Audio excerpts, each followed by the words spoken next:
A reading from the Holy Gospel according to John. Standing by the cross of Jesus were his mother and his mother's sister, Mary, the wife of Clopas, and Mary Magdalene. When Jesus saw his mother and the disciple whom he loved, he said to his mother, "Woman, behold your son." Then he said to his disciple, "Behold your mother." And from that hour, the disciple took her into his home. The Gospel of the Lord. Praise to you, Lord Jesus Christ.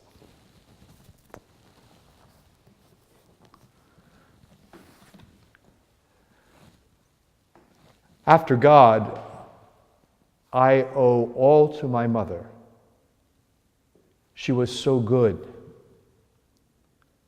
Virtue passes readily from the heart of a mother into that of her children.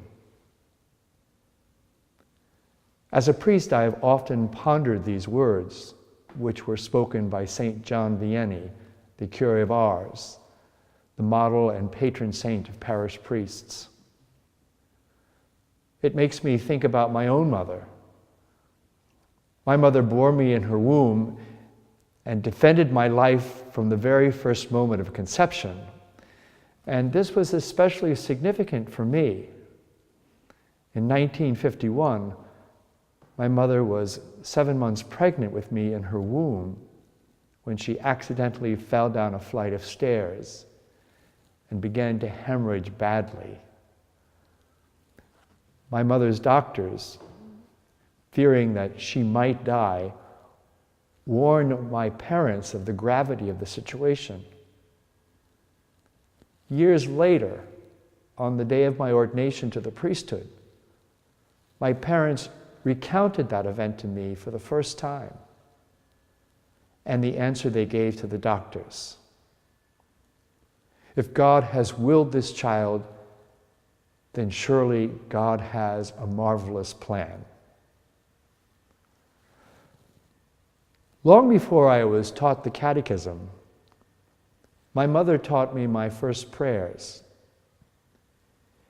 Even without words, she trained me as I watched her receive Jesus in the Holy Eucharist and return from the altar rail with reverence and gratitude.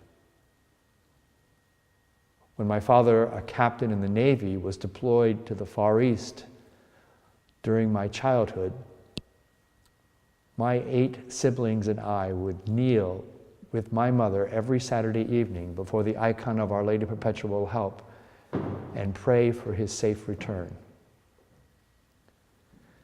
As a child growing up, I knew that the way to my father's heart was through my mother, for he would rarely refuse her anything. I love the story of Karol Joseph Wojtyła, Pope John Paul II.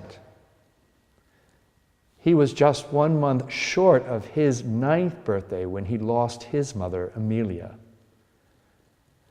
She was 45 when kidney and heart problems led to her death in 1929. Later in life, he admits that his mother's contribution to his vocation must have been great. In her absence, Karol turned to Mary to be his mother. From the shaping of Marian devotion in his early childhood to his final hours as Pope John Paul II, when an image of the suffering Christ and a painting of the Blessed Mother hung over his bed in the papal apartment, and even in death, when a cross and the solitary letter M adorned his casket, the Blessed Mother never left him. This maternal relationship with Mary was at the heart of John Paul's priestly vocation. Years later, as Pope, he would write, "On Calvary, Jesus entrusted a new motherhood to Mary when he said to her, 'Woman, behold your son. We cannot overlook the fact that when this motherhood was proclaimed, it was in regard to a priest, the beloved disciple. Jesus' gaze, the Pope writes, extended beyond the beloved disciple to the long series of priests in every age until the end of the world. At the same time, Jesus also said to John, behold your mother. So to the beloved disciple and priest apostle, Jesus entrusted the task of caring for Mary as his own mother, of loving her, venerating her, and proclaiming her.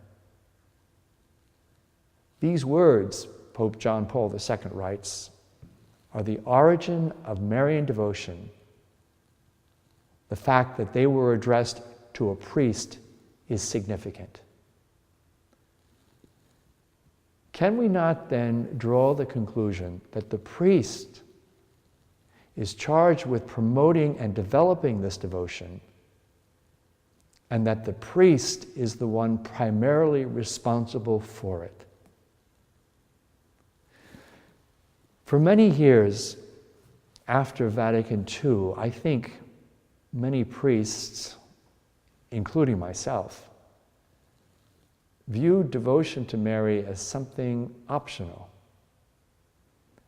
While we maintained a quiet devotion to her, we presumed it was largely a private affair, like having devotion to a particular patron saint.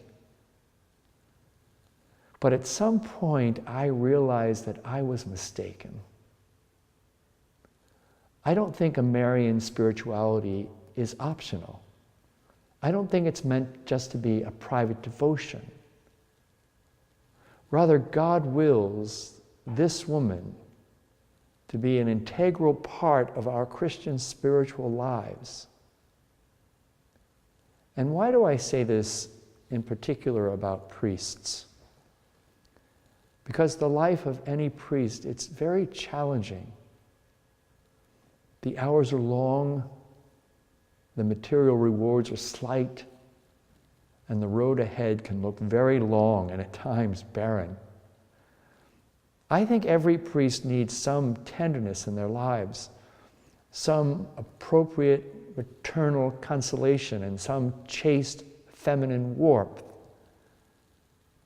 Now, naturally, we find that feminine connection with wonderful women who cross our daily paths, including family members and friends.